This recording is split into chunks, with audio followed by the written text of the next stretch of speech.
السلام علیکم ورحمۃ اللہ وبرکاتہ۔ الحمد للہ ان الحمد للہ نحمده ونستعینه ونستغفره ونعوذ باللہ من شرور انفسنا ومن سیئات اعمالنا من يهده الله فلا مضل له ومن يضلل الله فلا هادي له واشهد ان لا اله الا الله واشهد ان محمدا عبده ورسوله اما بعد فإن خير الحديث كتاب الله وخير الهدي هدي محمد صلى الله عليه وعلى آله وسلم وشر الأمور محدثاتها وكل محدثة بدعة وكل بدعة ضلالة وكل ضلالة في النار رب اشرح لي صدري ويسر لي أمري واحلل عقدة من لساني يفقهوا قولي آمین یا رب العالمین۔ ہر قسم کی تعریف، ہر قسم کا شکر اور حمد صرف اور صرف اللہ رب العزت کے لیے لائق اور زیبا ہے، جو ساری کائنات کا بنانے والا، چلانے والا اور ہر مخلوق کی ضرورتوں کا پورا کرنے والا ہے۔ درود و سلام ہو انبیاء اکرام پر، خصوصاً نبی مکرم رحمت للعالمین امام الانبیاء محمد صلی اللہ علیہ وسلم پر، جنہیں انس اور جن کی رشد ہدایت کے لیے مبعوث فرمایا گیا۔ اس مختصر سے درود و سلام کے بعد معزز سامعین اکرام، آج ہماری کلاس سورہ طٰہٰ کی آیت نمبر 83 سے رہے گی۔ اللہ رب العزت فرماتا ہے، اعوذ باللہ من الشیطان الرجیم، وما اجلک عن قومک یا موسیٰ، اور اے موسیٰ کون سی چیز تجھے تیری قوم سے جلدی لے آئی۔ موسیٰ علیہ السلام، یہ تیسرا حصہ چل رہا ہے اس واقعے کا، اور یہ واقعہ جو موسیٰ علیہ السلام کا عظیم الشان حکمتوں سے بھرا ہوا ہم نے پڑھا، اس کا یہ تیسرا اور آخری حصہ ہے۔ پہلا حصہ تھا کہ داعی کے اوصاف کیا ہوتے ہیں، وہ ہم نے سیکھا، یعنی موسیٰ علیہ السلام کے واقعے سے ہمیں عبرت ملی کہ ایک داعی کے اندر، ایک دعوت دینے والے کے اندر کیا صفات ہونی چاہیے، کیا صفات موسیٰ علیہ السلام کے اندر تھی۔ دوسرا کہ مدعو سے کس طریقے سے بات کی جائے گی، اسے کیا دعوت دی جائے گی، اور دعوت دینے میں کن چیزوں کا لحاظ رکھا جائے گا، اور دعوت کس چیز کی دی جائے گی۔ تیسرا کہ جب ہم دعوت دیتے ہیں تو لوگ دو حصوں میں تقسیم ہو جاتے ہیں، ایک وہ حصہ جو انکار کرتا ہے اور ایک وہ حصہ جو ایمان لے کر کے آتا ہے۔ ہر دور میں انبیاء کے ساتھ یہی ہوا کہ کچھ لوگوں نے ایمان لے کر کے آیا اور اکثریت نے انکار کیا، تو جنہوں نے انکار کیا اللہ رب العزت نے ان کے اوپر عذاب نازل کیا اور انہیں تہ و بالا کر دیا، اور جنہوں نے ایمان لے کر کے آیا وہ نبی کے ساتھ نکال دیے گئے۔ تو اسی طریقے سے موسیٰ علیہ السلام کے ساتھ جنہوں نے ایمان لے کر کے آئے، یعنی بنی اسرائیل، وہ دریا سے نکال دیے گئے، اور جنہوں نے انکار کیا یعنی فرعونی مصر کے بادشاہ اور ان کے ماننے والے، ان لوگوں کو غرق کر دیا گیا، پانی میں ڈبا ڈبا کر کے مار دیا گیا۔ یہ اللہ رب العزت کی طرف سے عذاب تھا۔ اب جو بنی اسرائیل بچے ہوئے تھے، جنہوں نے ایمان لے کر کے آئے تھے موسیٰ علیہ السلام کے اوپر، انہیں وہاں سے نکال کر کے مقام تی کی طرف لایا جا رہا ہے۔ اب تیسرا جو اصول ہے دعوت کا، وہ ہے کہ جن لوگوں نے ایمان لے آیا ہے، اب ان کی تربیت کرنا ہے۔ تو آج کی کلاس میں ہم دیکھیں گے کہ اپنے ساتھ جن لوگوں نے اللہ رب العزت کی وحدانیت پر ایمان لے آئے ہیں، ان کی تربیت کس طریقے سے کی جاتی ہے، ان کے اندر کیا بگاڑ ہوا کرتا ہے۔ یہ تین حصوں میں ہم نے اس بات کو سمجھا، جس کا آج تیسرا حصہ ہے۔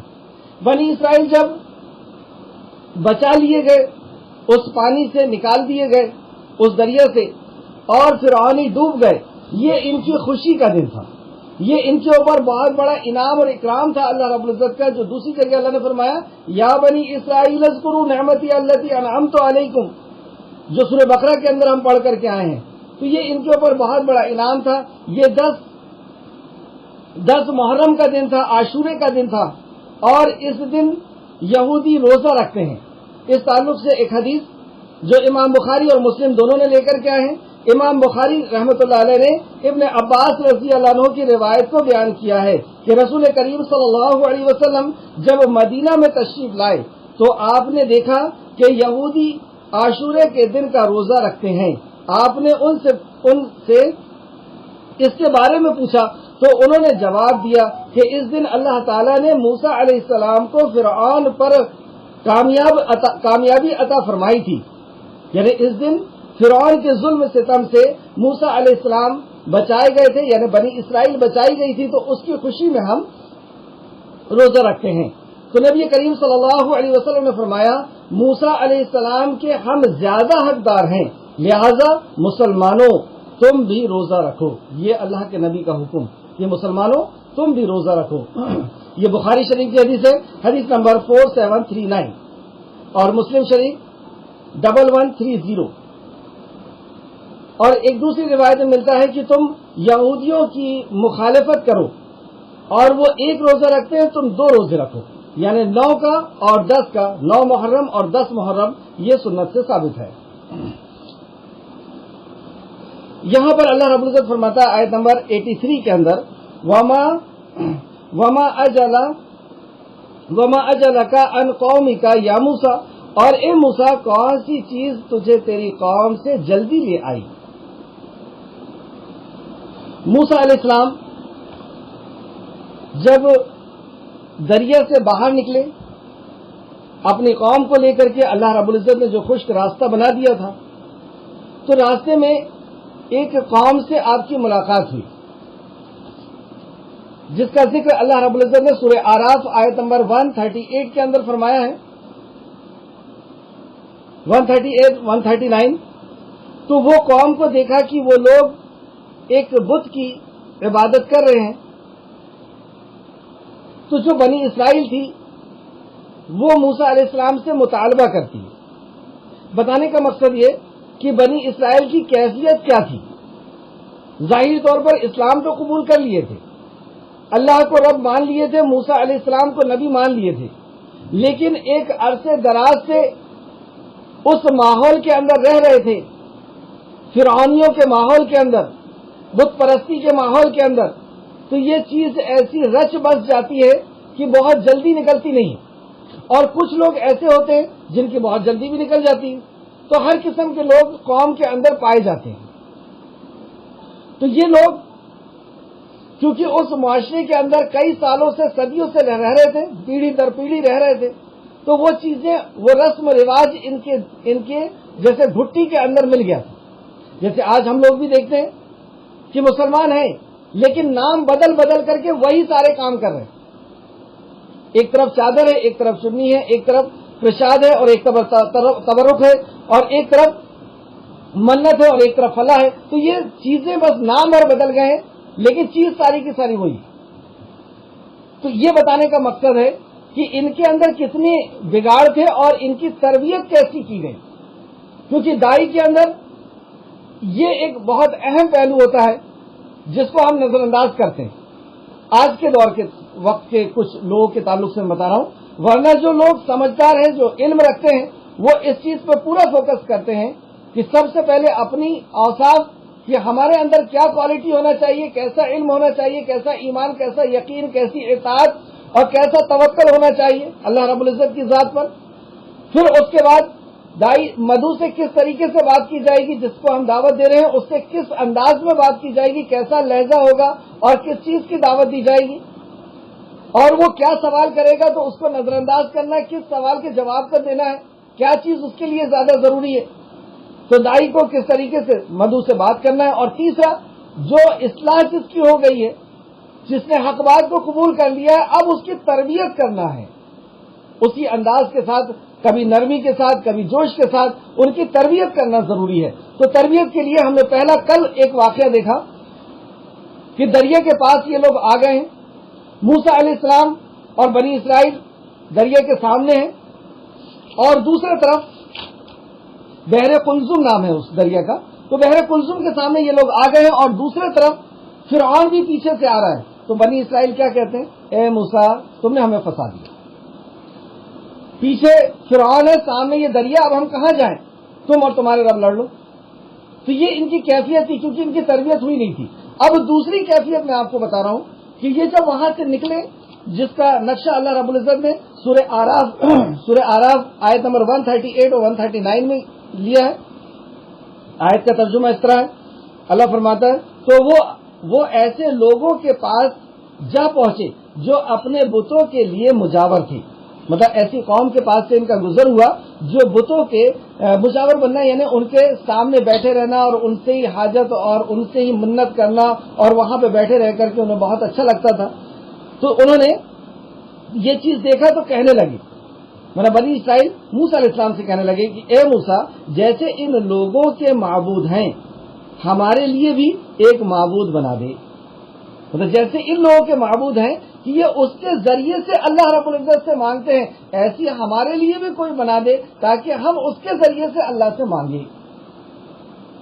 تو موسیٰ علیہ السلام غضبناک ہوئے، ناراض ہوئے، اور انہوں نے کہا تم بڑے جاہل لوگ ہو، مطلب بہت ان پڑھ لوگ ہیں، نہ سمجھنے والے لوگ ہو، یہ لوگ جس میں یہ جو عمل کر رہے ہیں اس میں یہ برباد کیے جائیں گے، یعنی یہ جو عمل ہے شرک کا، یہ تباہ اور برباد کر دینے والا عمل، یہ عمل برباد کیے جانے والا ہے۔ اللہ نے فرمایا اور جو کام یہ کرتے ہیں سب بےہودہ کام ہے، مطلب دو چیز فرمائی کہ یہ بہت ہی بدترین اور بےہودہ کام ہے، اور یہ جو عمل کر رہے ہیں یہ عذاب کا باعث ہے، اس کا مفہوم نہیں نکلتا ہے۔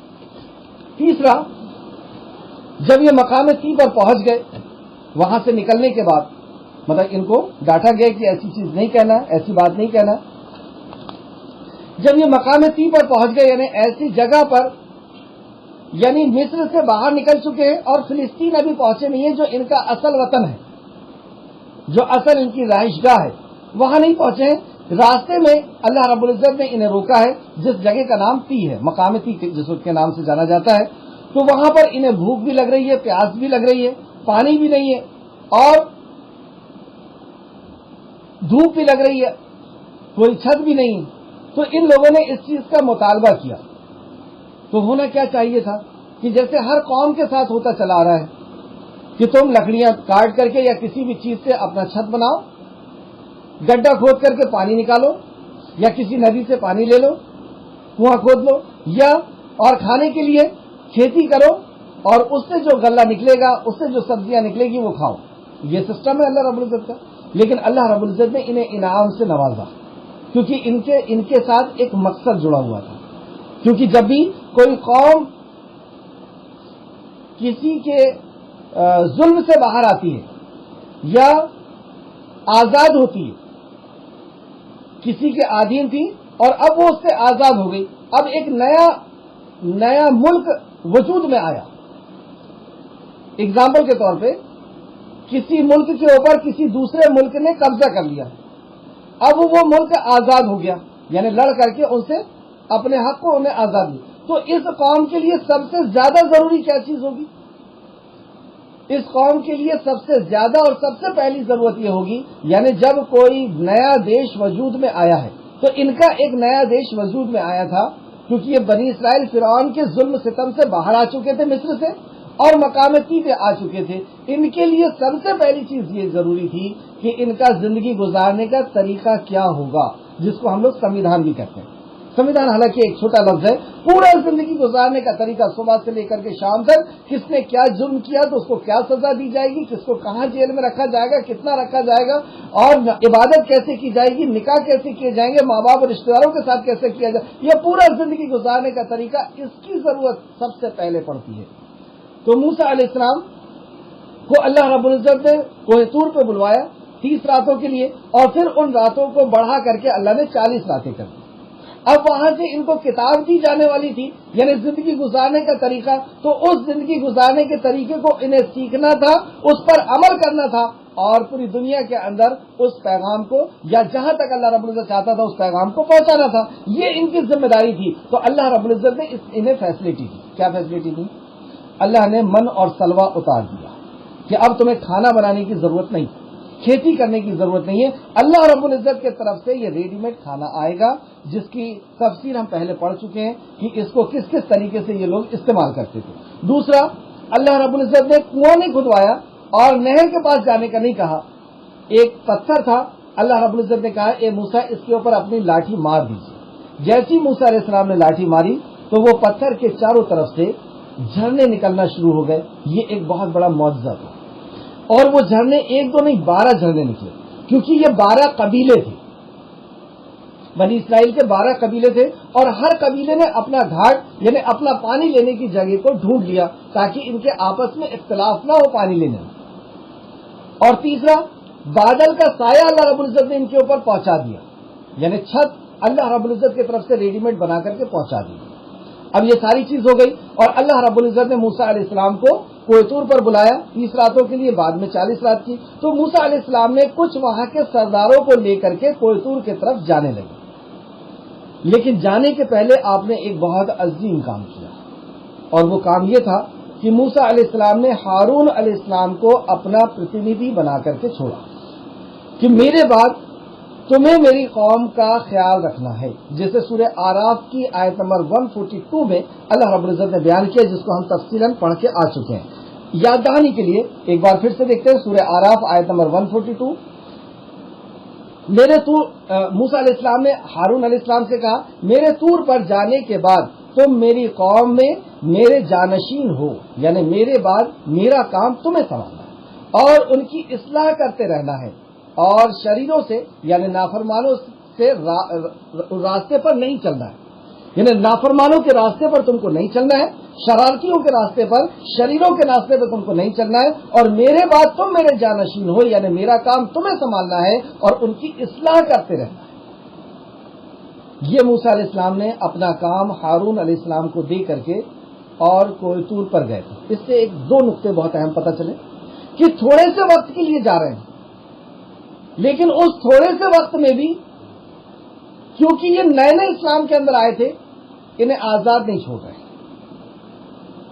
کیونکہ جو نیا نیا پودا ہوتا ہے اسے بہت زیادہ دیکھ ریکھ کی ضرورت ہوتی ہے، کتنا کھاد ڈل رہا ہے، کتنا پانی ڈل رہا ہے، کتنی دھوپ کی روشنی ہے۔ تو یہ جو نئے نئے اسلام کے اندر آتے ہیں، ان کو بہت زیادہ ان کی دیکھ ریکھ کی ضرورت ہوتی ہے کہ ان کا عقیدہ کیا ہو رہا ہے اور ان کا مسائل کیا ہو رہے ہیں، یہ کیا کر رہے ہیں، کیا نہیں کر رہے ہیں۔ تو ایک جو دائی ہے اس کے لیے ضروری ہے کہ وہ اپنے مدعو کا پورا خیال رکھے۔ اس نے اسلام میں لا کر کے اس کی آزادی نہیں ہو گئی، یہاں سے اس کا کام اسٹارٹ ہوا ہے۔ بار بار میں اس چیز کی طرف یاد دہانی کرا رہا ہوں کیونکہ اس کی بہت کمی نظر آتی ہے۔ اب یہاں سے اس کا کام اسٹارٹ ہوا ہے، اب اسے اس کی پوری دیکھ ریکھ کرنی ہوگی، اور اس کے طرف سے الٹی سیدھی باتیں آئیں گی، اس کو بھی برداشت کرنا ہوگا، کیونکہ ابھی اس کی تربیت نہیں ہوئی۔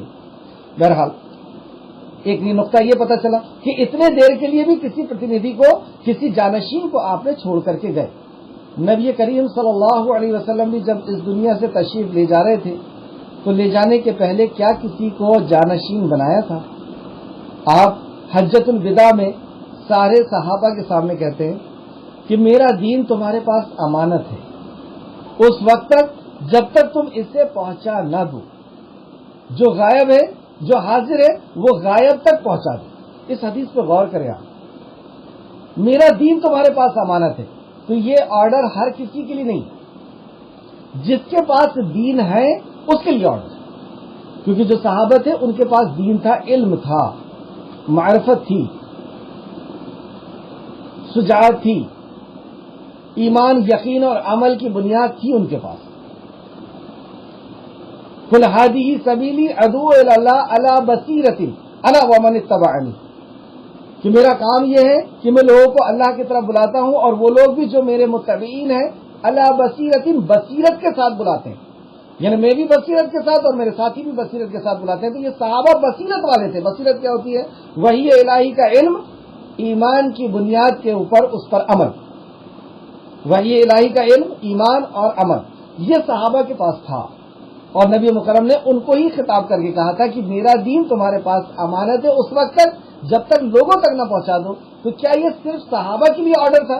قیامت تک آنے والا ہر وہ مومن، کیونکہ قرآن کی بھی آیت اس پہ دلالت کرتی ہے جو سورہ یوسف کی، قل ہذہ سبیلی ادعو الی اللہ علی بصیرۃ انا ومن اتبعنی، جو میرے متبعین ہیں وہ بھی بلانے والے ہیں، لیکن بلانے والا کون ہوگا؟ جس کے پاس نبی کا دین ہوگا، یعنی علم ہوگا، ایمان ہوگا، عمل ہوگا، وہ بلانے کا حقدار۔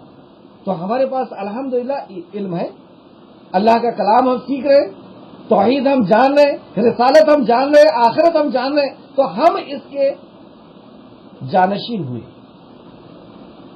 نبی مکرم نے ہمیں جانشین بنا کر کے چھوڑا ہے کہ ہم اصلاح کرتے رہیں قوم کی. اب اس بات کو آپ نوٹ کر کے رکھیں. آگے یہ بات میں آپ کو یاد دلاؤں گا کہ جانشین جب کام نہیں کرتا ہے تو اس کا کیا انجام ہوتا ہے.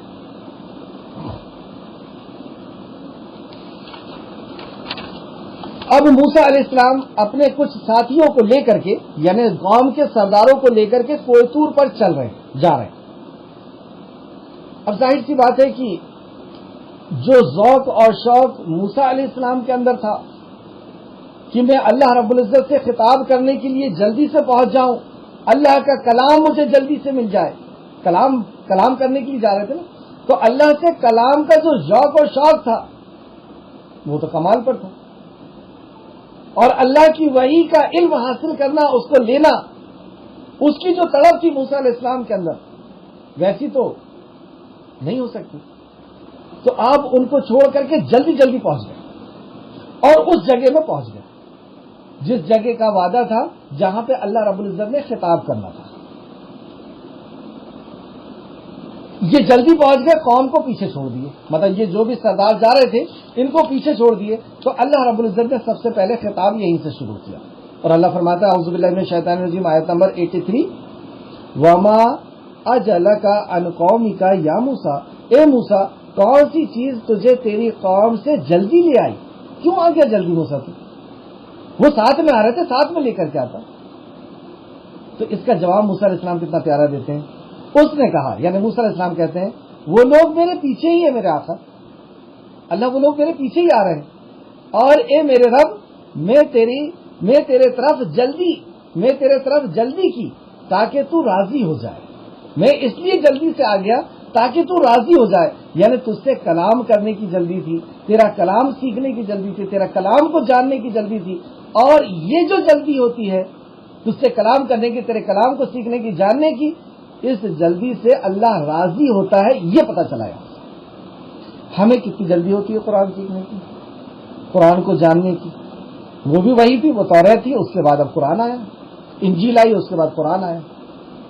تو قرآن کو بھی سیکھنے کی, اس کو جاننے کی, اس کو لینے کی, اس پر ایمان کی اور اس پہ عمل کی, ہمارے اندر بھی جلدی ہونا چاہیے.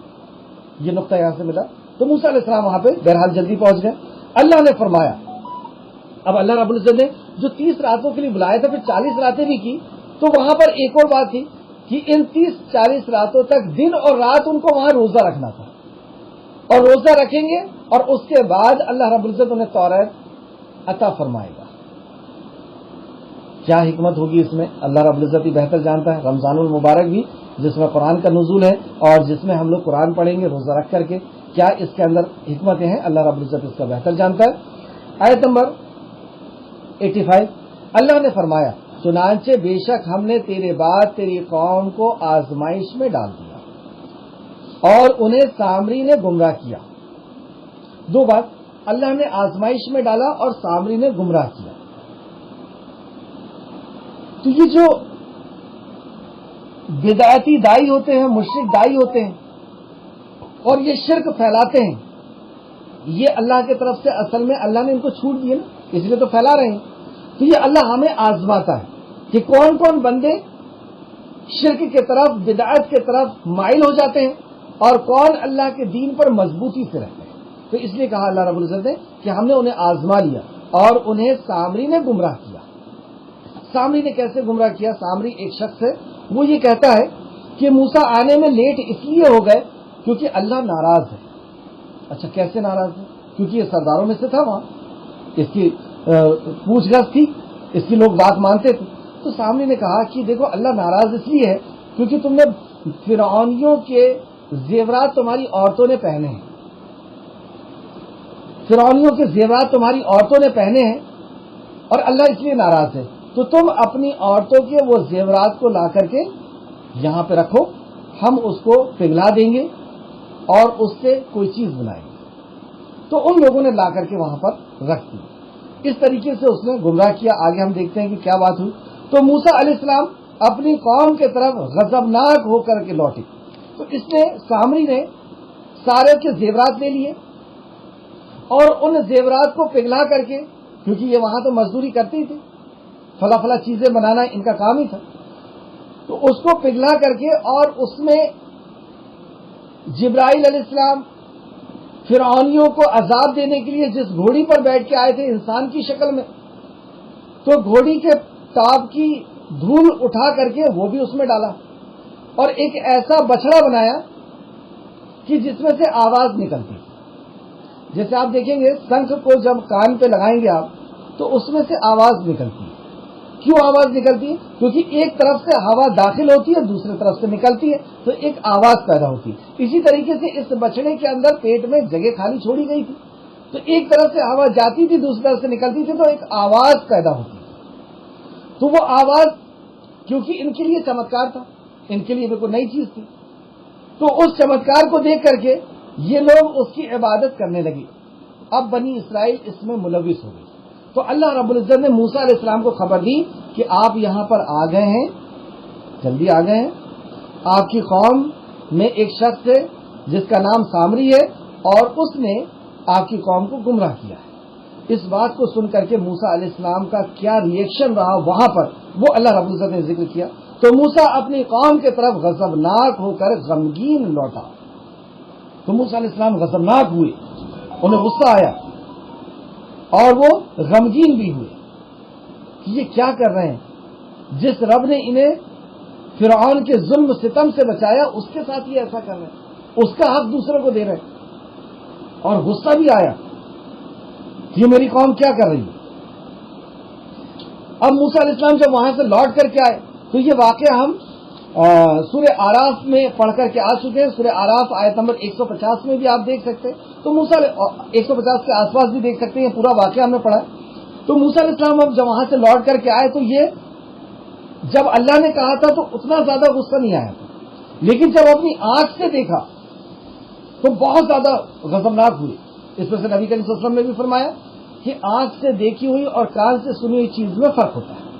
کان سے آدمی سنتا ہے اتنا ریئیکشن نہیں ہوتا، آنکھ سے دیکھتا ہے تو بہت زیادہ وہ اس سے ریئیکٹ کرتا ہے.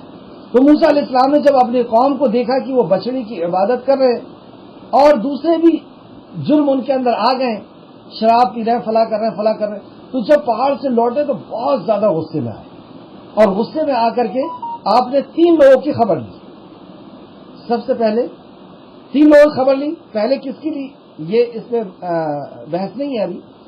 ایک خبر لی آپ نے اپنی قوم کی، دوسری خبر لی وہ مشرک دائی کی جس نے شرک کی دعوت دی، جس نے شرک کو ایجاد کیا، اور تیسرا اپنے پرتیندھی اپنے جانشین کی یعنی ہارون علیہ السلام کی.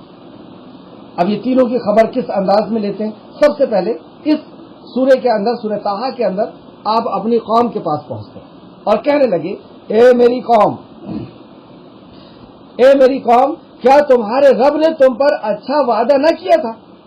میری قوم تم نے یہ کیا کیا ہے؟ کیا تمہارے رب نے تم سے وعدہ نہیں کیا تھا؟ اور کیا اس نے اس وعدے کو پورا نہیں کیا؟ تم سے وعدہ کیا تھا نا کہ فرعون سے تمہیں آزاد کروں گا. فرعون جیسے ظالم بادشاہ جو صدیوں سے تم پٹتے چلے آ رہے تھے، اپنے لڑکوں کو ذبح کرواتے تھے، لڑکیوں کو ان کی خدمت اور ان کے عیاشی کے لیے چھوڑ دیا کرتے تھے یا خدمت کے لیے چھوڑ دیا کرتے تھے. اور اللہ رب العزت نے اتنی بڑا تم پر احسان اور اکرام کیا اور اس کے بعد تمہیں ہوش نہیں ہے کہ تم اس رب کا حق اپنے ہاتھ سے ایک جانور کو بنا کر کے دیتے ہو. تو ایسا غضبناک ہو کر کے آپ نے انہیں دعوت دی. کیا تم پر، پھر آگے فرماتے ہیں، کیا تم پر عہد طویل ہو گیا تھا؟ جو اللہ نے عہد کیا تھا وہ طویل ہو گیا تھا، بڑا ہو گیا تھا، یا تم نے چاہا کہ تم پر تمہارے رب کا غضب اتر جائے؟ کیا تم اس انتظار میں ہو کہ تم پر اللہ کا عذاب آ جائے؟ یعنی یہ شرک جو ہے یہ عذاب کو دعوت دیتا ہے. شرک کوئی چھوٹی موٹی چیز نہیں. جب سے شرک اسٹارٹ ہوا ہے، جب سے شرک اسٹارٹ ہوا ہے تبھی سے عذاب بھی اسٹارٹ ہوا. نوح علیہ السلام کے بعد شرک اسٹارٹ ہوا اور نوح علیہ السلام کے بعد سے عذاب آنا بھی شروع ہوا. تو ایسا غضبناک ہو کر کے آپ نے ان کو سرزنش کی، ان کو جو ہے ان کی اصلاح کی. تو تم نے میرے وعدے کے خلاف ورزی کی ہے نا. تو جو بھی موسیٰ علیہ السلام نے ان سے وعدہ کیا تھا اس کی خلاف ورزی کی ہے. وہ کہنے لگے، تو یہ جو واعظ و نصیحت موسیٰ علیہ السلام نے کی تو اس کا اثر اتنا غضبناک ہوا ان کے اوپر کہ وہ بڑے شرمندہ ہوئے، بنی اسرائیل بڑی شرمندہ ہوئی۔ اچھا یہ وہی موسیٰ علیہ السلام ہے جو اللہ رب العزت سے کہہ رہے تھے کہ اے اللہ میری زبان میں لکنت ہے، میرے اندر فلو نہیں ہے، میں اچھے سے بات نہیں رکھ سکتا، ہارون کو دے دے تو ہدایت، اس کو نبوت دے دے۔ آج اللہ رب العزت نے ان کی زبان کے اندر وہ گویائی عطا فرمائی کہ جب بنی اسرائیل کو خطاب کیے تو ایسا اثر ہوا بنی اسرائیل کے اندر کہ وہ بہت شرمناک ہوئے، بہت شرمندہ ہوئے کہ ہم نے کیا کیا، ہم نے کتنا بڑا جرم کیا کہ اس خالق کا حق اپنے ہاتھ سے بنا کر کے ایک مخلوق کو دیا، ایک مخلوق، ایک جانور کو بنا کر کے یہ کہا کہ یہ ساری کائنات کا خالق اور مالک ہے۔ آپ خود غور کریں، میں ایک کاکروچ بناؤں یا ایک کاکروچ کے جیسا کیڑا بناؤں اور یہ کہوں کہ یہ میرے والد ہیں، میرے بھائی کو کتنا غصہ آئے گا؟ ہم کیا کر رہے ہیں یا یہ قوم کیا کر رہی ہے؟ ایک اسی طریقے سے الگ الگ چیزیں بناتی ہے اور کہتی ہے کہ یہ ہے وہ ساری کائنات کا خالق اور مالک۔ کتنی حیرانی کی بات ہے، کتنی شرمناک بات ہے۔ اگر آدمی کو سمجھ میں آئے تو واقعی وہ ڈوب مرے کہ میں کیا کر رہا ہوں۔ یہ ایک مرا ہوا شخص اور یہ کہہ رہا ہے کہ یہ ہے حاجت روا اور مشکل کشا، اللہ رب العزت کا حق دے رہا ہے اس کو۔ تو یہ بہت زیادہ شرمندہ ہوئے اور موسیٰ علیہ السلام سے آ کے کہتے ہیں کہ موسیٰ اللہ رب العزت سے ہمارے لیے توبہ کر دیجیے، ہم معافی مانگتے ہیں اور اس معافی کے لیے جو بھی کرنا پڑے گا ہم سب کرنے کے لیے تیار ہیں،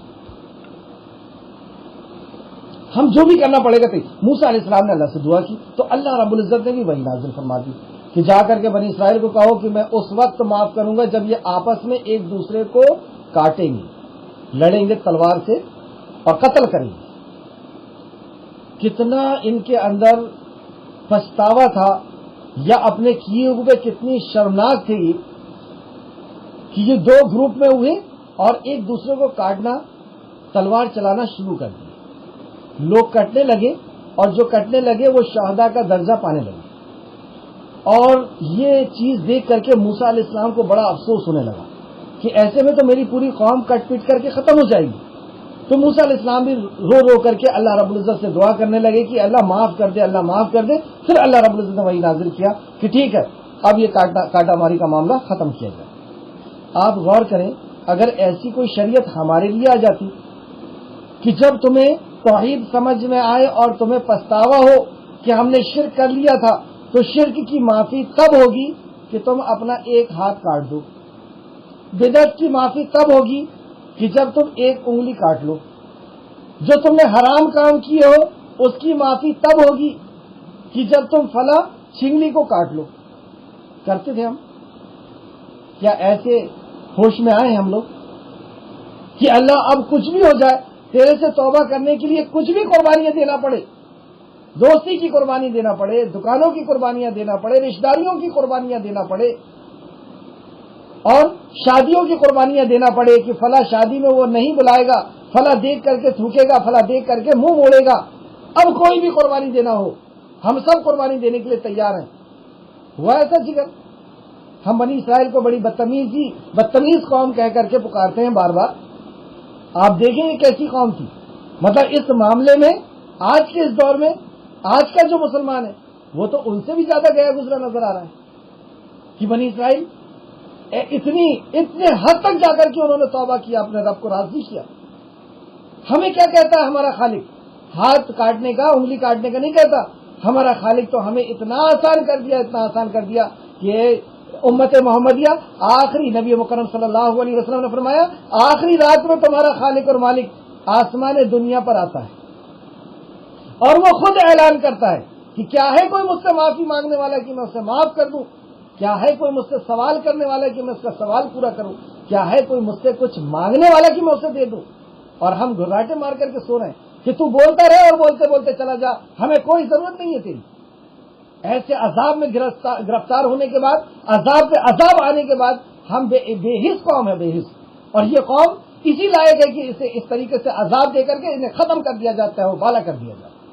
جب قوم اس قدر سرکشی کو اتر آتی ہے تو اللہ رب العزت کا بھی فیصلہ اسی طریقے سے سمجھ کے لیا ہم نے اپنے خالق کو۔ اس کی ذات وہ ہے کہ وہ کن کہہ دے اور ختم کر دے، تہس نہس مچا دے۔ ہمیں ہوش میں آ جانا چاہیے کہ ہمارے لیے اتنی آسانی کر دی ہمارے خالق نے. اور جب اب رمضان آنے والا ہے تو ہر رات اللہ رب العزت لوگوں کو جہنم سے آزاد کرتا ہے. ہر وہ وقت جب وہ افطار کرنے بیٹھتا ہے تو جہنم سے آزاد کرتا ہے. لیکن اس میں بھی آپ دیکھیں گے کہ یہ مسلمان کس طریقے سے رمضان کو گزارتا ہے. ہر سال تو آپ دیکھتے ہیں کہ ان کا بازار کتنا چمک جاتا ہے, ان کے گھر کتنے چمکتے ہیں, اور ان کے کھانے کتنے چمکتے ہیں, ان کے دسترخوان کتنے چمکتے ہیں. یہ ان کا رمضان ہوا کرتا ہے. یہ ان کی شرکتی جو اللہ رب العزت کے غضب کو دعوت دے رہی ہے. چلیں آگے چلتے ہیں. آیت نمبر 86. یہ غضبناک ہوئے اور بنی اسرائیل نے توبہ کی, جو دوسری جگہ سے میں نے آپ کو بیان کیا. وہ کہنے لگے, اب موسیٰ علیہ السلام سے وہ عذر پیش کرتے ہیں بنی اسرائیل کہ ہم نے ایسا کیوں کر لیا تھا. وہ کہنے لگے ہم نے تیرے وعدے کی اپنے اختیار سے خلاف ورزی نہیں کی. ہم نے جو تیرے سے وعدہ کیا تھا اپنی مرضی سے خلاف ورزی نہیں کی ہے. وہ اپنے سردار کا اب پتہ بتاتے ہیں, دھرم گرو کا, عالم کا, یا اس دور میں جس کی بات مانی جاتی تھی. ہاں, ہم لوگوں کو بھی لوگ دھرم گرو کہتے ہیں نا, یہ دھرم کی بات بتاتے ہیں. تو ہمارے لیے بھی یہاں پہ عبرت ہے کہ اگر ہم نے غلط چیز بتا دیے اور لوگوں نے اس کی اگر اطاعت و فرمانبرداری کر دیے, ہم ڈبل گرفتار ہوں گے. اور جو مانے گا وہ بچے گا نہیں, وہ بھی گرفتار ہوگا, وہ بھی پٹے گا. تو وہ کہنے لگے ہم نے تیرے وعدے کے لیے اپنے اختیار سے خلاف ورزی نہیں کی تھی, لیکن ہم پر قوم فرعون نے زیب و زینت کے بوجھ لادے ہوئے تھے تو ہم نے وہ آگ میں پھینک دیا. بس اس طرح سامری نے بھی اسے پھینک دیا. یعنی ہم نے وہ زیورات اتار کر کے اس کو دے دیے اور سامری نے اس کو آگ میں ڈال دیا. پھر اس نے ان کے لیے ایک بچڑا بنایا جو محض جسم تھا. خود ہی بتاتے ہیں کہ وہ صرف جسم تھا. اوریجنل جب بچڑا نہیں بنا تھا وہ تو صرف ایک اس کا پتلا تھا جو سونے اور چاندی سے بنا تھا, زیورات سے, جس کی آواز گائے کی سی تھی. اس کے اندر سے آواز بھی نکلتی. یعنی یہ چمتکار تھا, اور چمتکار کو دیکھ کر کے انہوں نے اس بات پر ایمان لیا ہے. ہمارے یہاں بھی یہی ہوتا ہے, فلاں بابا صاحب آئے ہیں اور وہ ہاتھ اوپر کرتے ہیں تو ان کے ہاتھ میں کاجو آ جاتا ہے, وہ ہاتھ ادھر سے نکالتے ہیں تو ان کے ہاتھ سے نوٹ نکلنے لگتے ہیں. اب ایسا ہو گیا کہ کسی کے ہاتھ سے نوٹ نکلنے لگ گیا, کسی کے ہاتھ میں مٹھائی آنے لگی, یا کسی کے ہاتھ میں فلاں چیز آنے لگی. اور وہ اسلم بابا کا بھی خوب چلا تھا کہ وہ کینچی جو ہے پیٹ میں پھیرتا تھا اور آپریشن ہو جاتا تھا اور پوری بیماریاں نکل جاتی تھی, اور لوگ لائن لگی ہوئی ہے اور سجدے بھی ہو رہے ہیں, اور ان کا گنبد بھی بن گیا اور ان کا مزار بھی تیار, اور پہلے سے ان کی پوری تیاری. اور بھی جو دوسرے لوگ ہیں ان کی بات نہیں کر رہا, اور بھی جو دوسرے لوگ ہیں, تو اسی طریقے سے چمتکار کو دیکھ کر کے اس کے پیچھے لگ گئے. پھر وہ لوگ کہنے لگے یہ ہے تمہارا الہ اور موسیٰ کا الہ, تو وہ بھول گیا. مطلب سامری نے یہ کہا کہ یہی ہے تمہارا الہ بھی اور موسیٰ کا الہ بھی, اور موسیٰ بھول گیا ہے اور وہ کویتور کے پہاڑوں پہ گھوم رہا ہے. مطلب ایسا کچھ اس کا کہنے کا انداز تھا کہ موسیٰ تو بھول گیا, مطلب موسیٰ بھول گیا پہاڑ پہ زبردستی وہ وہاں پہ ہے. تو یہ تھوڑا سا جو گیپ مل گیا تھا اس کو, اس گیپ میں انہوں نے کام کیا. پس بھلا وہ دیکھتے تھے, آیت نمبر 89, پس بھلا وہ دیکھتے نہیں تھے کہ بلا شبہ وہ ان کے کسی بات کا جواب نہیں دیتا تھا. اللہ رب العزت نے یہاں پہ فرمایا کہ کیا وہ دیکھتے نہیں تھے؟ جیسا سامری نے بول دیا بس اسی طریقے سے گھومنا شروع کر دیے. کیا وہ دیکھتے نہیں تھے کہ وہ ان سے بات نہیں کرتا ہے, وہ بچڑا ان سے بات نہیں کرتا ہے, انہیں کوئی سوال کا جواب نہیں دیتا ہے, اور نہ ان کے کسی نفع و نقصان کا مالک ہے. یعنی اللہ رب العزت نے ان کی سرزنش کس طریقے سے فرمائی کہ سامری نے جو بول دیا وہ سن لیے, اس کی عبادت شروع کر دی. کیا یہ دیکھتے نہیں تھے کہ وہ ان کے سوالوں کا جواب نہیں دیتا ہے, اور وہ ان کا حاجت روا اور مشکل کشا بھی نہیں. یہاں پر کوئی ہم سے سوال کر سکتا ہے کہ اللہ بھی تو ہمارے سوالوں کا جواب نہیں دیتا, جیسے وہ بچڑا نہیں دیتا, تو کیا جواب دیں گے اس کا؟ اللہ رب العزت آپ کے ہر سوالوں کا جواب دیتا ہے. قرآن و حدیث کے ذریعے آپ کے ہر سوال کا جواب موجود ہے. کھولیں آپ قرآن, رکھیں اپنے دل دماغ کے اندر سوال, کھولیں آپ حدیث, آپ کے ہر سوالوں کا اور ہر سوالوں کا, ہر آپ کے ڈاؤٹس کا اللہ رب العزت نے قرآن مقدس کے اندر, احادیث کے اندر جواب رکھا ہے. تو اللہ کا کلام ہے, اللہ کلام کرتا ہے ابھی بھی. اس کا قرآن جو ہے وہ کتاب جیسی دوسری ہماری کتابیں ہوتی ہیں اس طرح نہیں ہے کہ کسی نے لکھ دیا اور اب اسے پتہ ہی نہیں کہ کون اس کو پڑھ رہا ہے. جب ہم قرآن کو پڑھتے ہیں تو سوال بھی پیدا ہوتے ہیں اور جواب بھی اس کے اندر سے آتا ہے. ہمارے دل کے اندر کوئی سوال ہے, ہمارے دل کے اندر کوئی ڈاؤٹ ہے, وہ ڈاؤٹس پورے ہوتے ہیں. تو بہرحال اللہ نے ایسا کہا. اور دوسری انہیں خبر دی خالق کے ہونے کی کہ نہ ان کی کسی نفع و نقصان کا مالک ہے. تو کیا وہ بچڑا کسی نفع و نقصان کا مالک تھا؟ وہ تو اللہ رب العزت ہے نفع اور نقصان کا مالک. یہاں تک آپ نے دیکھا کہ سرزنش کی گئی, یعنی ڈانٹ ڈپٹ کی گئی, اصلاح کی گئی بنی اسرائیل کی, اور بنی اسرائیل نادم ہوئے, توبہ کیے, پچھتائے, اور توبہ کے لیے موسیٰ علیہ السلام نے جو کہا اس کو ماننے کے لیے تیار ہو گئے. ہم بھی لوگوں کو واضح و نصیحت کرتے ہیں, یہ اثر کیوں نہیں ہوتا؟ موسیٰ علیہ السلام کا اتنا زبردست اثر, اور نبی کریم صلی اللہ علیہ وسلم کا بھی آپ دیکھیں گے کہ کیسا اثر ہوتا تھا.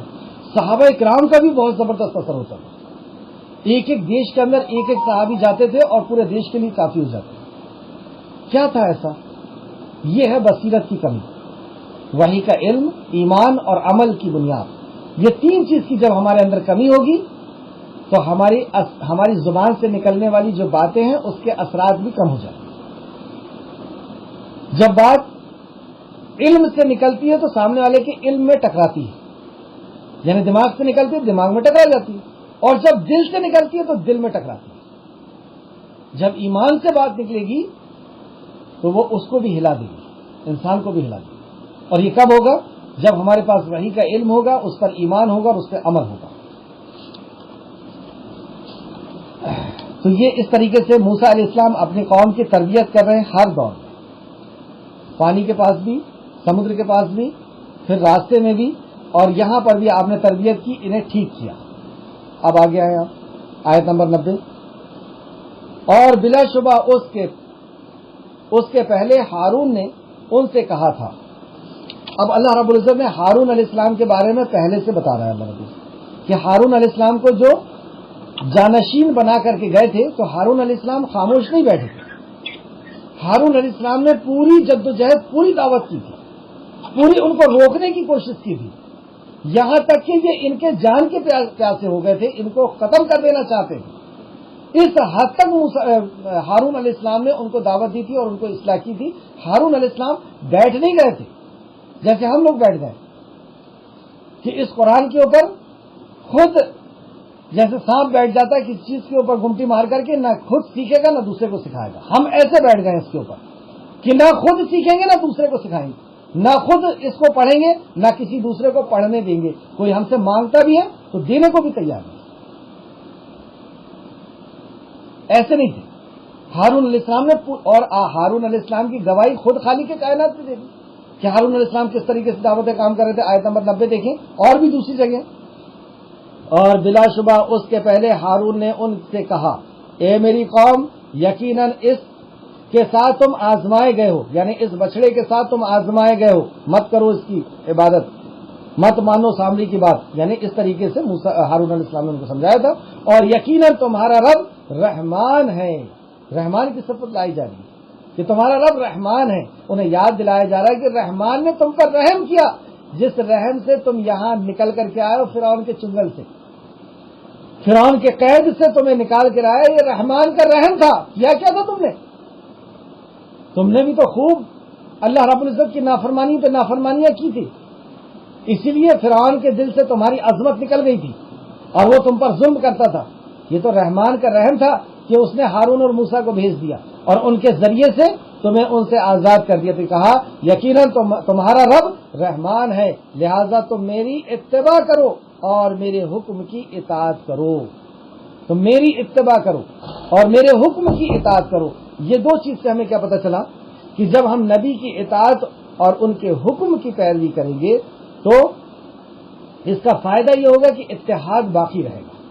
کیونکہ آگے وہ یہی فرماتے ہیں, وہ کہنے لگے ہم تو ہمیشہ, تو وہ قوم نے اس وقت کیا کہا تھا ہارون علیہ السلام کی بات پر انہوں نے یقین نہیں کیا اور ان کی بات سے یہ کنٹرول میں نہیں آئے, اور یہ کہنے لگے ہم تو ہمیشہ اس پر مجاور بنے رہیں گے, یعنی اسی کے اوپر ہم بیٹھے رہیں گے حتیٰ کہ موسیٰ ہمارے پاس لوٹ آئیں. ہم آپ کی بات ماننے کو تیار نہیں ہیں. جب تک موسیٰ علیہ السلام نہیں آئیں گے ہم یہیں پہ ان کے مجاور بنے بیٹھے رہیں گے. انہی سے حاجت روائی ہوگی, انہی سے مشکل کشائی ہوگی, انہی سے مانگا جائے گا کس سے؟ بچڑے. اس نے کہا اے موسیٰ, اچھا آیت نمبر 92, اس نے کہا موسیٰ نے, یعنی موسیٰ علیہ السلام نے کہا, یہ ہارون علیہ السلام نے ان کو اصلاح کرنے کی کوشش کی تھی, یہ بات موسیٰ علیہ السلام کو پتہ نہیں تھی, کیونکہ غیب کا علم تو اللہ کو ہوتا ہے. تو موسیٰ علیہ السلام جب لوٹ کر کے وہاں سے آئے تو اب ہارون علیہ السلام کے پاس بہت زیادہ غضبناک ہو کر کے پہنچے کہ میں وہاں پہ گیا تھا اور تم نے قوم کو کنٹرول نہیں کیا, تم نے قوم کو دعوت نہیں دیا, تم نے قوم کی اصلاح نہیں کی. تو غضبناک ہو کر کے آتے ہیں اور ان کا واقعہ دیکھتے ہیں. اس موسیٰ نے کہا اے ہارون, تجھے کس چیز نے روکے رکھا جب تو نے انہیں دیکھا کہ وہ بھٹک گئے؟ مطلب کس چیز نے تجھے روکا؟ دعوت کے کام کے لیے کس چیز نے روکا؟ موت کے ڈر نے, دولت میں, عزت میں, شہرت میں. یہ میں اپنے طرف سے بتا رہا ہوں کیونکہ ہمیں اس چیز نے روکا ہوا ہے. اور انہوں نے اتنے سمپل انداز میں نہیں کہا تھا. آگے اللہ نے بتایا ہے کہ انہوں نے داڑھی اور سر کے بال کو پکڑ کر کے بات کر رہے تھے. مطلب موسیٰ علیہ السلام اتنے غضبناک ہوئے شرک کو دیکھ کر کے کہ میرے خالق کا حق ایک مخلوق کو دیا جا رہا ہے, میرے خالق کا نام اس کو کہہ کر کے خالق کہا جا رہا ہے, مالک کہا جا رہا ہے, اس سے حاجت روا اور مشکل کشا سمجھا جا رہا ہے. اس قدر غضبناک ہوئے کہ آپ آئے اور بغیر کچھ پوچھے ہارون علیہ السلام کے داڑھی اور سر کے بال کو پکڑ کر کے اور اب بات کر رہے ہیں. جبکہ ہارون آپ سے 3 سال بڑے بھائی ہیں, بھائی بھی ہیں, 3 سال بڑے بھی ہیں اور نبی بھی ہیں, لیکن رسول نہیں تھے. آپ کا ایک درجہ بڑا تھا, آپ نبی اور رسول دونوں تھے موسیٰ علیہ السلام. تو اس موسیٰ نے کہا اے ہارون, تجھے کس چیز نے روکا رکھا جو تو نے انہیں بھٹکنے کے بعد تو نے اسے بھٹکتا ہوا دیکھ کر کے اسے روکا نہیں کہ تو نے میری اتباع نہ کی؟ مطلب میں نے تجھے آرڈر دیا تھا, میرا جانشین بنا کر کے میں نے تجھے چھوڑا تھا, تو نے میری اتباع نہیں کی ہے ہارون. تو کیا تو نے میرے حکم کی نافرمانی کی؟ میں نے میری اتباع بھی نہیں کی, میرے حکم کی نافرمانی کی, اور تجھے کس چیز نے روکا ان کی اصلاح کرنے سے؟ تینوں پوائنٹ کو نوٹ کریں آپ, آگے اس میں بات کروں گا. اس ہارون نے کہا اے میری ماں جائی, اے میرے ماں کے بیٹے, مطلب انہیں یاد دلا رہے ہیں کہ میں تیرا سگا بھائی ہوں, بڑا ہوں تجھ سے. اتنا مجھ پر اتنا غضبناک ہو رہا ہے کہ میرے داڑھی اور سر کو پکڑ لیا تم نے. تو اے میری ماں کے بیٹے, میرے داڑھی اور میرے سر کو نہ پکڑ, یقیناً میں ڈرا کہ تو کہے گا کہ تو نے بنی اسرائیل کے درمیان تفرقہ ڈال دیا اور میری بات کا انتظار نہ کیا, میری بات کا انتظار نہ کیا. مطلب میں نے اس لیے اور زیادہ ان کے اوپر کوشش نہیں کی, اور میں تجھے بتانے کے لیے پہاڑ پر اس لیے نہیں آیا. مطلب ان کا یہ بھی کہنے کا تھا کہ جب یہ لوگ ایسا کام کر رہے تھے تو تمہیں کوہ طور پہ آ جانا تھا, بتا دینا تھا کہ اس طریقے سے معاملہ چل رہے ہیں, یا تم نے خود کام کیوں نہیں کیا. تو انہوں نے اپنا عذر پیش کر دیا. تو موسیٰ علیہ السلام نے جب ان کا عذر سنا کہ واقعی انہوں نے کام کیا تھا اور جھوٹ تو بول نہیں سکتے, وقت کے نبی ہیں, اور انہوں نے ان کو مار ڈالنے کی بھی کوشش کی, اور انہیں ڈر ہوا کہ ان کے اندر تفرقہ نہ ہو جائے, یعنی پھوٹ نہ ڈل جائے, گروپ بازیاں نہ ہو جائے. تو گروپ بازی اتنی خطرناک چیز ہے کہ گروپ بازی کا یہاں پر ذکر کیا گیا کہ مجھے ڈر تھا کہ ان کے اندر گروپ نہ ہو جائے اور تم پھر اور ناراض ہوگے کہ ان کو تم نے ٹکڑوں میں توڑ دیا, اور جان کا بھی بارے میں بتایا. تو اب آپ کا غصہ کم ہوا. لیکن اس کے بعد دوسری جگہ آتا ہے قرآن میں کہ موسیٰ علیہ السلام کہتے ہیں کہ اے اللہ, مجھے اور میرے بھائی کو معاف کر دے. کیوں کہا ہے سر؟ بھائی غلطی تو ان سے ہو گئی تھی, غصے میں آ کر کے ان نے داڑھی اور سر کے بال کھینچے تھے. ایسا کیوں کہتے ہیں؟ صرف یہ کہنا تھا کہ مجھے معاف کر دیں, میرے بھائی کو بھی معاف کر دیں. تو جو اللہ والے ہوتے ہیں, اللہ کے نبی ہوتے ہیں, وہ جو واقعی دائی ہوتے ہیں, وہ قوم کے اوپر غلطی نہیں ڈالتے, وہ اپنے اوپر ڈالتے ہیں کہ میں نہیں سمجھا پایا. تو وہ کہتے ہیں کہ علماء یہ بتاتے ہیں کہ ان کا کہنے کا مقصد یہ تھا کہ اللہ معاف کر دے، ہارون نہیں سمجھا پائے یا ہم نہیں سمجھا پائے. بہرحال اللہ رب العزت بہتر جانتا ہے اس کی تفسیر. یہ تفسیر میں نے تفسیر ابن کثیر سے نہیں بتایا ہوں. تو لیکن انہوں نے یہ کہا ہے، قرآن کی آیت ہے کہ موسیٰ علیہ السلام نے کہا کہ اے اللہ مجھے اور میرے بھائی کو معاف کر دے. یہاں پر یہ موسیٰ علیہ السلام کا واقعہ تھا. اب ہم اپنے طرف آئیں کہ اللہ رب العزت نے ہمیں جانشین بنایا ہے اور نبی کریم صلی اللہ علیہ اللہ نے بھی بنایا. اللہ رب العزت نے بھی کہا ہے کہ تم ایک بہترین امت ہو، تمہیں نکالا گیا ہے اس کام کے لیے. اور نبی کریم صلی اللہ علیہ وسلم نے کہا کہ میرے بعد تم میرے جو ہے جانشین ہو، یعنی میری بات تمہارے پاس امانت ہے اس وقت تک جب تک لوگوں تک نہ پہنچا دو. جو غائب ہے، جو حاضر ہے وہ غائب تک پہنچا دے. اور اب یہ جو لوگ شرک کر رہے ہیں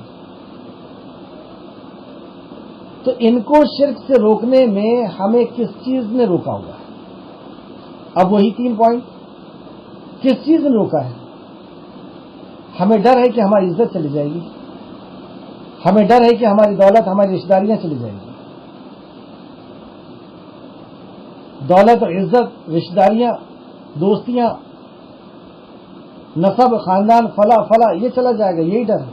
اس لیے ہم لوگوں کو شرک سے نہیں روک رہے. اور پھر موسیٰ علیہ السلام کہا تم نے میری اتباع نہیں کی. تو واقعی ہم نے اللہ کے نبی کی اتباع نہیں کی، کیونکہ آپ نے تو فرمایا کہ میرے متبعین کی یہ پہچان ہے کہ وہ بھی بلاتے ہیں. اور پھر یہاں پہ کہا کہ تم نے میرے حکم کی نافرمانی کی. تو واقعی ہم نے نبی کریم صلی اللہ علیہ وسلم کے حکم کی نافرمانی کی، نعوذ باللہ. اور یہ چھوٹی موٹی چیز نہیں. اللہ رب العزت نے سورہ بقرہ آیت نمبر 69 ہے شاید، اس کے اندر فرمایا ہے، چلیے میں آپ کو بتا ہی دیتا ہوں کہ یہ کیسا جرم ہے جو ہم نے کیا ہے اللہ رب العزت کے پیغام کو چھپا کر کے. سورہ بقرہ آیت نمبر 159 اور 160 اللہ رب العزت فرماتا ہے 159 کے اندر، اللہ رب العزت فرماتا ہے سورہ بقرہ آیت نمبر 169 کے اندر، انما یامرکم، نہیں یہ نہیں ہے 159 سورہ بقرہ آیت نمبر 159، اعوذ باللہ من الشیطان الرجیم، ان الذین یکتمون ما انزلنا من البینات والہدی من بعد ما بیناہ للناس فی الکتاب واولئک یلعنہم اللہ ویلعنہم اللاعنون. ان الذین یکتمون ما انزلنا من البینات والہدی، کہ تمہیں کس چیز نے روکا؟ اللہ رب العزت نے یہ کتاب کو نازل ہی اس لیے کیا تاکہ تم اسے لوگوں تک پہنچا دو. ما بیناہ للناس فی الکتاب، لوگوں تک اس کتاب کو پہنچا دو، ناس تک. اولئک، اور جس نے یہ نہیں کیا، مطلب اس پیغام کو نہیں پہنچایا، اولئک یلعنہم اللہ ویلعنہم اللاعنون، تو اللہ کا ان پر، اللہ رب العزت کی ان پر لعنت ہو اور تمام لعنت کرنے والوں کی لعنت. تو اللہ رب العزت نے جس کلام کو پہنچایا ہے اگر ہم نے اس کو نہیں پہنچایا تو اللہ رب العزت کی بھی لعنت، یعنی اللہ کا عذاب اور تمام لعنت کرنے والوں کی لعنت ہے.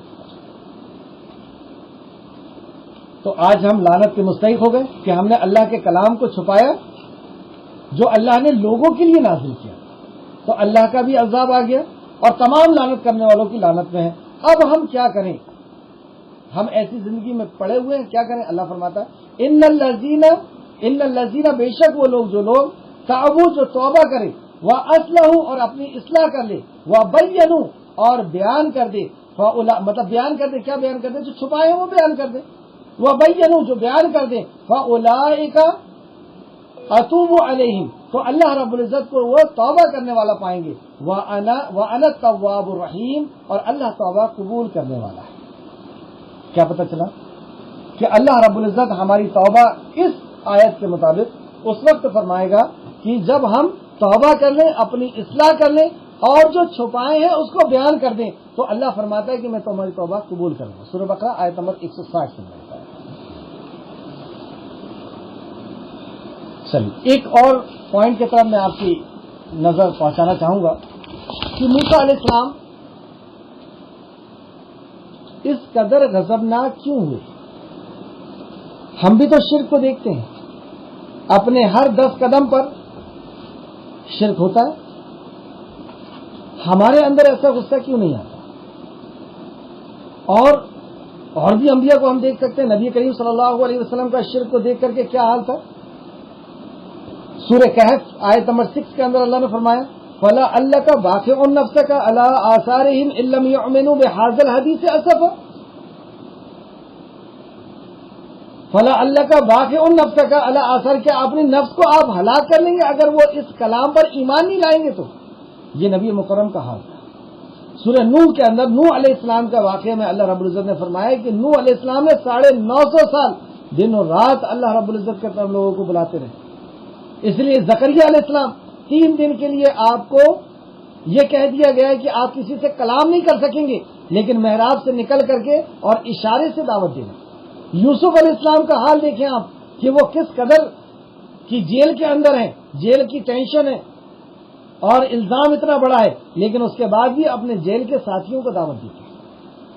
اور موسیٰ علیہ السلام اس قدر غضبناک ہوئے کہ میرے رب کا حق ایک مخلوق کو دیا جا رہا ہے. یہ ہوتا ہے تعلق باللہ, یہ ہے اللہ کی معرفت, اللہ کی پہچان, اللہ سے محبت. ہمارے پاس صرف دعوے ہیں. کیسی ہے ہماری محبت کہ ہمارے رب کا حق دوسرے کو دیا جا رہا ہے, مخلوق کو دیا جا رہا ہے. ہمارے اندر کوئی تبدیلی, کوئی چینج نہیں, کوئی فرق نہیں. ہمارے چہرے کا رنگ متغیر نہیں ہو رہا, فرق نہیں آ رہا اس میں. یہ تعلق باللہ پیدا کرنے کی ضرورت ہے. جب تک ہم اپنے رب کو نہیں پہچانیں گے, اس سے تعلق نہیں ہوگا, تب تک اس شرک سے ہمیں نفرت بھی نہیں ہوگی. ہمارے گھروں کے اندر, ہمارے خاندانوں کے اندر, ہمارے رشتہ داروں کے اندر شرک ہے اور ہم ان کے ساتھ بیٹھ کر کے اور سکون سے اطمینان سے باتیں کرتے ہیں. کہیں تو یہاں تک کرتے کہ صاحب ہم تو صرف ساتھ میں گئے تھے, ہم نے تھوڑی کیا تھا. مطلب انہیں غیرت نہیں آتی, ان کے اندر سے غصہ نہیں آتا کہ ساری کائنات کے خالق اور مالک کے ساتھ کیا کیا جا رہا ہے, اس کے حق کو کس طریقے سے پامال کیا جا رہا ہے. اصل میں اللہ کو جانتے نہیں ہیں ہم, اللہ کی معرفت نہیں ہو, اللہ کی پہچان نہیں ہو, اللہ سے محبت جب تک پہچانیں گے نہیں تو محبت بھی نہیں ہوگی. چلیے آخر آیت, آج کی کلاس کی آخری 2 آیتیں. اب تیسرا بچا ہوا ہے ایک گروپ جنہوں نے شرک کیا تھا, ان کی سرزنش کی, ان کی خبر لی موسیٰ علیہ السلام نے. دوسرا جنہیں دائی بنا کر کے چھوڑ کے گئے تھے, جنہیں پرتنیدھی, جنہیں جانشین بنا کر کے چھوڑ کے گئے تھے, ان کی خبر لے لی. اور اب تیسری خبر جس نے شرک کی ایجاد کی تھی, شرک کا دائی. ہم لوگ کبھی جاتے ہیں شرک کے دائی کے پاس کہ تم نے یہ نئی چیز ایجاد کی ہے, لیکن موسیٰ علیہ السلام کس انداز میں جاتے ہیں اب یہ بھی دیکھیے آپ. اے موسیٰ, واقعی کیا واقعہ ہے, کیا اللہ رب العزت کا بیان ہے, کس انداز میں اللہ رب العزت نے دعوت کے اصول سمجھائے ہیں. اس میں جتنے بار آپ اس کو پڑھیں گے, غور و فکر کریں گے, تفسیر کا سہارا لیں گے, عقل حیران ہوتے چلے جائے گی کہ واقعی اللہ اکبر کیا کلام ہے اللہ کا. آیت نمبر 95. اس موسیٰ نے کہا اے سامری, بس تیری کیا معاملہ ہے. سیدھا انداز, اے سامری تیرا کیا معاملہ, کیا کیا تو نے. اس سامری نے کہا میں نے وہ چیز دیکھی جو ان لوگوں نے نہیں دیکھی, چنانچہ میں نے اپنے من میں ایک مٹھی رسول کے نقش قدم سے بھر لی. سامری کہتا ہے کہ اے موسیٰ, اصل میں نے ایسا اس لیے کیا کہ میں نے جو دیکھا وہ ان لوگوں نے نہیں دیکھا تھا. جب جبرائیل آئے تھے, رسول یہاں پہ جبرائیل کو کہا گیا, تو جب جبرائیل آئے تھے اور وہ ایک گھوڑی پر بیٹھ کے انسان کی شکل میں آئے تھے, میں نے پہچان لیا تھا. اور ان کے ٹاپ, ان کا جو پیر تھا گھوڑے کا, وہاں سے میرے جی نے چاہا کہ ایک مٹھی مٹی اٹھا لوں. جی نے چاہا تھا ان کو کہ جبرائیل ہے, ان کا گھوڑا ہے, تو وہاں سے میں مٹی اٹھا لیتا ہوں. ایسے جی چاہتا ہے ان لوگوں کا, بدعتیوں کا. اور وہ اس میں, اور وہ میں جو ان کے زیورات تھے اس کو پگھلاؤں اور اس میں وہ مٹی ڈال دوں. اور اسی طرح میرے نفس نے, ہاں اس کے جی نے ایسا چاہا تھا, میرے نفس نے میرے لیے خوشنما کر دیا. مطلب یہ چیز مجھے بہت اچھی لگی کہ میں نے جبرائیل کو پہچان لیا تھا, گھوڑے کو پہچان لیا تھا, اور وہاں سے میں نے مٹھی اٹھایا اور زیور کے اندر ڈال دیا. مجھے یہ بات بہت اچھی لگی اور میں نے وہ بچڑا بنایا اور ہم لوگ سب مل کر کے اس کی عبادت کرنے لگے. تو جو چیز دین میں نہیں ہے وہ ہماری نفس کو اچھی لگتی ہے تو کیا یہ دین بن جائے گا؟ یہی بات انہوں نے رکھا تھا کہ یہ بات مجھے اچھی لگی اس لیے میں نے ایسا کر دیا. تو اس کا جواب سنیں آپ. آیت نمبر 97. موسیٰ نے کہا تو چلا جا. موسیٰ علیہ السلام اب غضبناک ہوتے ہیں اس کے اوپر کہ تمہارا جی چلے گا, تمہارے جی میں جو آ جائے گا تو جو تمہاری مرضی میں آ جائے گی تم وہ کرو گے اور اس کی عبادت کرو گے. اللہ رب العزت کے دین, اللہ رب العزت کے قانون کو تم پس سے پشت ڈالو گے. تو آپ غضبناک ہو کر کے کیا کہتے ہیں؟ اس نے کہا تو یہاں سے چلا جا, یقیناً تیرے لیے زندگی بھر یہی ہے کہ تو کہتا رہے گا کہ مجھے نہ چھو. مطلب آپ نے اس کو بددعا دی کہ تو یہاں سے چلا جا اور اب تو زندگی بھر یہی کہتا پھرے گا کہ مجھے مت چھو, مجھے مت چھو. اور یہی ہوا اس کے ساتھ. یہ جنگلوں پہاڑوں پہ گھومتا رہا. مطلب کسی بھی شخص کو جب یہ قریب آتا دیکھتا تھا تو اس کے اندر پتہ نہیں ایسا کیا ہوتا تھا, یہ کہتا تھا مجھے مت چھو, مجھے مت چھو, اور یہ خود بھی کسی کو نہیں چھوتا تھا. یہ کتنی بڑی اس کے اوپر جو ہے عذاب آ گیا اللہ رب العزت کا دنیا میں. اور موسیٰ علیہ السلام نے اسے چھوڑا نہیں. جیسے ہم لوگ کہہ دیتے نا اللہ اس کو ہدایت دے, ایسا کچھ نہیں. جا کر کے اس کو بددعا دی اور اللہ رب العزت نے آپ کی بددعا کو قبول فرمائی. تو وہ ایسا پھرتا رہا پوری زندگی. اور پھر آگے موسیٰ علیہ السلام کہتے ہیں جس کو اللہ نے نقل کیا, اور بے شک تیرے لیے ایک وعدہ ہے. ابھی تو دنیا کا یہ عذاب ہے اور آخرت کا ایک وعدہ بھی باقی ہے. ابھی تو جہنم میں بھی جلے گا. ہاں, اس کی کوئی بات کو سن کر کے اور آپ نے اس کو چھوڑا نہیں. موسیٰ علیہ السلام جس کے خلاف ورزی تجھ سے ہرگز نہیں کی جائے گی, مطلب تجھے چھوڑا نہیں جائے گا اس چیز سے کہ جو تو نے عمل کیا ہے آخرت میں بھی اس کا پنشمنٹ تجھے بھگتنا پڑے گا اور دنیا میں بھی عذاب تیرے اوپر آئے گا. ایسی بددعا کر کے اس کو وہاں سے نکال دیا.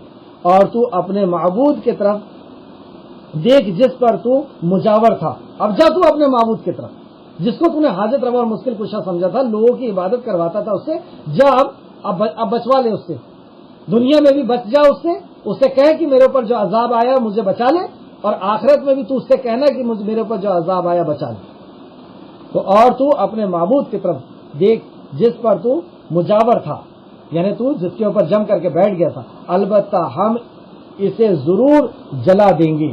اب موسیٰ علیہ السلام کہتے ہیں کہ جو تو نے معبود بنایا ہے نا اس کو ہم چھوڑنے والے نہیں, اب ہم اس کو جلائیں گے, پھر یقیناً اس کی راکھ اڑا کر سمندر میں بہا دیں. یہ بھی آپ دیکھیں آپ کی غضبناک, اس قدر غضبناک موسیٰ علیہ السلام اس قدر غصے میں تھے کہ وہ زیورات سے بنی ہوئی چیز تھی تو زیورات کو توڑ کر کے اور سونے کو توڑ کر کے زیورات بنا لیتے. یہی ہونا چاہیے تھا کہ زیورات کے پیس کر کے اور پھر اس کو سونے چاندی سے جو بچڑا بنا تھا اس کو واپس لے کر کے آتے اور زیورات بنا دیتے. لیکن اتنا غصہ ہے کہ اس کو میرے خالق کا حق دیا گیا, اس سونے اور چاندی کو میرے خالق کا حق دیا گیا. وہ جو عرش عظیم کا رب ہے جس نے مجھے کان, آنکھ اور دل دیا ہے, جس نے مجھے بولنے کی طاقت اور سوچنے کی سمجھ دی ہے, جس نے مجھے آسمان سے جو رزق نکال کر کے دیتا ہے اور زمین سے رزق نکال کر کے دیتا ہے, اس سے خالق کا حق اس سونے کو دیا گیا. تو موسیٰ علیہ السلام کہتے ہیں کہ میں اسے جلا دوں گا اور اس کی راکھ بنا کر کے اڑا دوں گا اور سمندر میں پھینک دوں گا. ایسی ایک واقعہ موسیٰ علیہ السلام کے, اور اسی طریقے سے ان لوگوں نے کیا. ایسی ایک واقعہ صحابی کے ساتھ ہوا کہ صحابی کے ہاتھ میں, یعنی صحابی تھے, ان کے ہاتھ میں ایک انگوٹھی سونے کی نبی صلی اللہ علیہ وسلم نے دیکھی اور آپ ناراض ہوئے اور کہا کہ سونا مرد پر حرام ہے. تو صحابی نے اس انگوٹھی کو نکال کر کے پھینک دی. تفسیر میں آتا ہے کہ دوسرے لوگ کہتے ہیں کہ اسے پھینک دی, یہ تمہارے اوپر حرام ہے, عورتوں کے اوپر تو نہیں ہے, تو دے دیتے عورت کو. کہا کہ جس کو میرے نبی نے غصے کی نظر سے دیکھ لیا میں اسے نہیں اٹھا سکتا. تو وہ تو حرام تھی, یہ تو شرک تھا, کیسے برداشت ہو سکتا تھا. تو آپ کی قوم نے اسے جلایا اور پانی کے اندر بہا دیا. آخری آیت 98. پس تمہارا معبود, اللہ رب العزت فرماتا ہے, پس تمہارا معبود تو اللہ ہے جس کے سوا کوئی معبود نہیں, اس نے ہر چیز کو اپنے علم میں گھیر رکھا ہے. تمہارا معبود بے شک اے خالق اے مالک تو ہمارا معبود ہے اور تیرے سوا کوئی معبود نہیں ہو سکتا، اور تو نے ہمارے ہر عمل کو، ہماری ہر چیز کو، ہمارے ہر کیفیت کو اور ہمارے ہر حالات کو تو نے گھیر رکھا ہے۔ اے آقا اے خالق اے مالک ہم اپنے گناہوں کا اعتراف کرتے ہیں کہ ہم سے گناہ ہوا کہ ہم نے تیرے کلام کو چھپا کر کے رکھا، ہم نے خود اسے نہیں سیکھا اور دوسروں تک اسے نہیں پہنچایا، جس کی وجہ سے اللہ رب العزت جس طریقے سے تو نے بنی اسرائیل کے تعلق سے فرمایا تھا کہ میں نے ان کے اوپر عذاب نازل کیا کیونکہ انہوں نے اس پیغام کو چھپایا تھا جو لوگوں کے لیے نازل کیا گیا، تو اللہ تیری بھی لعنت ان پہ ہوئی اور لعنت کرنے والوں کی بھی لعنت ہوئی۔ لیکن اے خالق اے مالک تیرا وعدہ ہے کہ جو توبہ کر لے، اپنی اصلاح کر لے اور اس پیغام کو جو چھپایا ہے اسے بیان کر دے تو اللہ رب العزت توبہ کو قبول فرمائے گا۔ اے اللہ ہم اپنی غلطی کا تجھ سے اعتراف کرتے ہیں کہ ہم سے یہ بہت بڑی بھول، بہت بڑی غلطی اے خالق ہم سے ہوئی ہے۔